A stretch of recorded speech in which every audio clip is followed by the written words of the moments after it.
Sijui kama unaelewa nguvu iliyopo katika kusifu na kuabudu, nikimaanisha kuimba, yani singing. Personally, mimi napenda sana kuimba. I can sing anytime, anywhere. So, kuna times hata kama nikiwa ninaumwa, yani ninaumwa.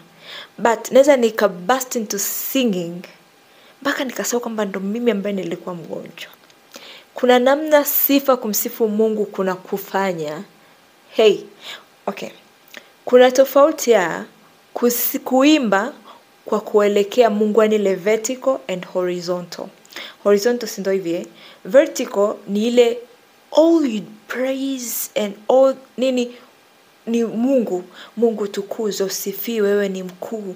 Yani it's all about God, praising kwa vile alivyo. Sasa kuna zile nyimbo za kumsifu tu Mungu, Mungu mimi nakusifu kwa wewe ulivyo, kwa matendo yako makubwa, kwa uwezo wako, kwa nguvu yako, kwa upendo wako.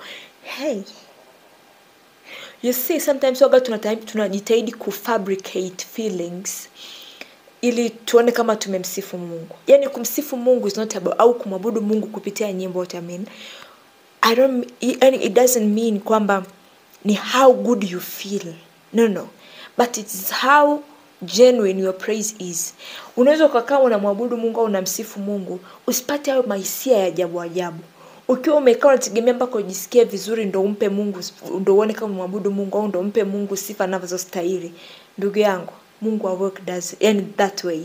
Mungu ategemei kupendezwa kupitia tu hisia zetu kila wakati.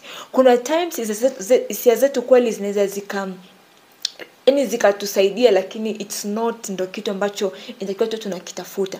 Kama unaenda kumwabudu Mungu, mwabudu. Hujai kufika sehemu unamwabudu Mungu au unaimba tu kabisa, unaimba lakini huisi chochote. Yani sio nisemaje, hautegemei hisia zako kuona kwamba umemtolea Mungu ibada sahihi. Bible says we will worship God in spirit and in truth, not in feelings.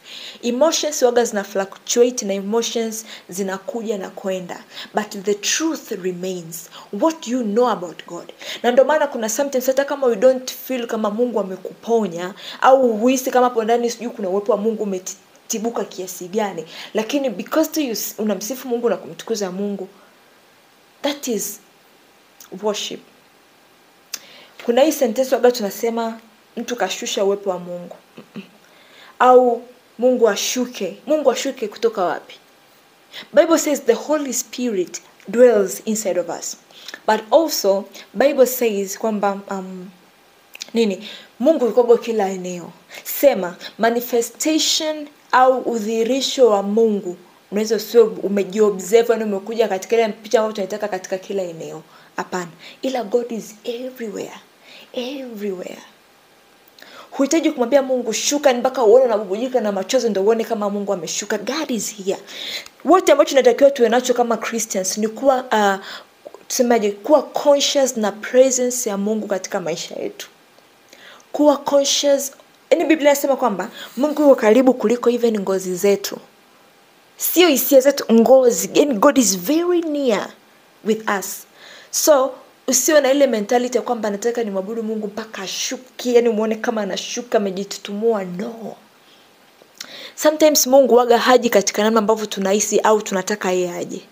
Umeona kwenye scenario ya Elia kamkimbia kule Yezebeli, kakimbia huko, ana stress zake and all that. Akawa anategemea Mungu aje kwa mangurumo, kwa fujo, kwa moto, kwa upepo mkali, kwa nini? Lakini Bible says Mungu alikuja kwa sauti ya upole. Mungu alikuja kwa upole. Usimwekee Mungu mipaka. Ndio hiki kitu ambacho kinatufanya leo tutegemee tukienda ibadani waga tunategemea kwamba yani kuna mbwembwe fulani vitu kizikosa tunaona kama ibada leo haikunoga. Ibada sio wewe ndo center of the service. You are not the center of worship. God is the center and the worship it's all about God. When unaweka focus yako kwamba Bwana hili jambo ni Mungu kwanza, ni Mungu always, hutakuwa shaken na things ambavyo vinakuwa vinatokea. Unaweza ukaenda ukahisi kama leo yani Mungu atamani leo ukazungumza hivi, ukafanya hivi kanisani. God doesn't. Kwa sababu Mungu atembei kwa script yako, Mungu anatembea kwa script yake. You get the point? Hopefully yes. Praise and worship. Of course, hapa nilipotaka nifanye video tofauti, but I was singing and nikaona kitu kimenijia ndani yangu kusema. And Tukutane kwenye next video. God bless you. Oh God.